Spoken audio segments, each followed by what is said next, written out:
What is up, guys? One and welcome to my review for Detective Conan, episode 884. Alright, guys, so pretty much it was called the Pop-Up Book Bomber Part 2. I'm just going to put my phone on silent because I always forget to do that. Anyway, episode 884 was called the Pop-Up Book Bomber. This Part 2. This week, we found out exactly who was behind it, and it was, as I suspected last week, the editor was involved, and Hirokawa, the actual bomber, was involved too. But Hirokawa was kind of being manipulated, right? Basically, what was going down was the editor was going to go solo, independent, and basically what he had planned was everything, all this stuff with regard to the Grandpa TikTok was basically a plan to decoy, it was basically a big decoy, getting the police attention, getting them to chase other down leads while he caused a robbery with Hirokawa.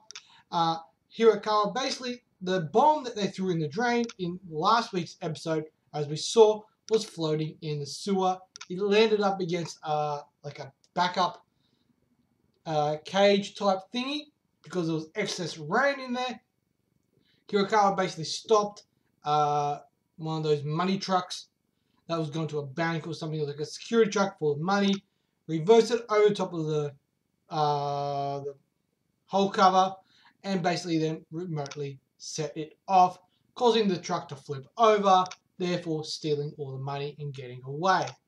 Not knowing that the editor actually planned to off him as well, and then take all the money as well to go independent. So he had a fair stash of money there, ready to go, to survive off, to live off, while he was building his new brand. So, why did he do it?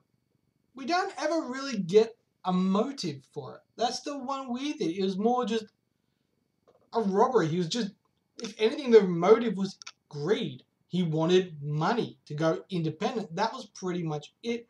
And his plan was to later on publish the book under his own name and basically go from there and get more money via that way, make his name bigger, and then have other new authors come to him and stuff like that. So it was a very greedy type of motive in the end, now that I think about it. So how did they pin it on him? Well, basically, Conan managed to figure out that everything was basically done by remote. So the timers and everything was all bullshit, right? It was all bullshit. They weren't going to go off. Everything was done remotely and had to be within 30 meters of the bomb, right? So that's a far enough distance away where you can set the bomb off, but still remain reasonably safe. What were the things that really ticked me off was the simple things of, like last week I mentioned, the fact that he didn't know the answers to the riddles. You're the editor-in-chief. You're the publisher. You're the one who says yes, no, or yes or no to publishing the book. You need to read it from back to front, inside and out. You need to know the book inside and out. The fact that he did not know the answers and using the reasoning of, it's because, there's a lot of things going on, it was a long time ago, always kind of changing his story. That's what kind of made him a little bit suspicious. And then this week, also the fact that he wanted to come along for that first part. Then after that first part, he goes, oh yeah, I need to go now, and then just takes off running. It makes you start to think, whoa, why insist on coming and then disappear and then just run away? That doesn't make sense. You insisted. They went, all right, we'll take you, and then you take off. What the fuck? That didn't add up, and there was a lot of things that just didn't make sense. Obviously, with the last riddle in the middle of 7, it referred to the actual sign or a star within the Big Dipper, which was one of the symbols on the symbol on the security truck. So that was a pretty difficult one to find. They did find 3 other bombs, which were fakes, which basically that last clue, even though the answer was in the middle, was in the riddle, it was more of like a diversionary tactic to send all the police force out everywhere but where they wanted them to be. So they're looking all like far out. They were thinking music. They were thinking like in the tone, the middle of the day, middle of the week. You know, the color of the rainbow were the 3 that came up with: green, I think it was Thursday, and far. So that were 3 things. So they started looking for anything with those type of words in it. So one was far alloy, one was like a Thursday market, and I think the other one was a green park or something like that. It was something along those lines. And they all had something to do with those 3 things. And they were all dummy bombs. They all went off. It's like, ha ha, tricked you. Right? So there was a lot of weird things that kind of just added up to him. And the biggest thing was that they started figuring out, all right, what's really going on here? Like, then the thing that kind of set it all up was the tip-off. Okay? We figured out, all right, these 3 bombs, they're fake. There's still 1 bomb out there. Where the hell is this bomb? Right? There's still the 3rd bomb. There's still 1 more bomb. But that's the last clue. So the 3 fake ones, it's like, all right, they're fake. There's still 1. They're working on that theory. And then they get a tip-off, an anonymous tip-off to a very specific address saying, we saw Hirakawa go in there, da-da-da-da. So what Morty and Maguire do, they get Detective Takakeji and the other detective to go ahead of the police force. They get there to Haruka. Yeah, I'm going to start butchering names now. They get to where the bomber is. They say, look, go there and arrest him. Next thing we see is all the police arriving, and then we see a person in there, and then boom, it blows up. So I think, fuck, he didn't want to get captured, so he just blew himself up. Not realizing that everything was kind of set. So what ended up going down was they figured it out. They figured he pretty much was behind it, that the editor was behind it, using Haruaka to build the bombs, set the bombs up, but the editor-in-chief was the one pulling all the strings, the mastermind.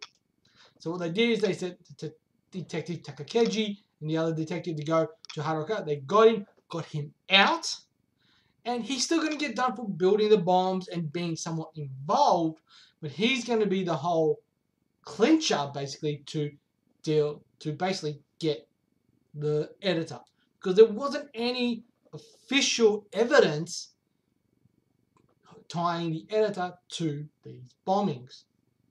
So Harukawa is pretty much the only evidence they got in pinning it on him. And they're going to use the whole thing of, look, he tried to kill you. You know, maybe you talk to us, we cut you a deal, and things work out for the better. So, yeah, that's basically what went down.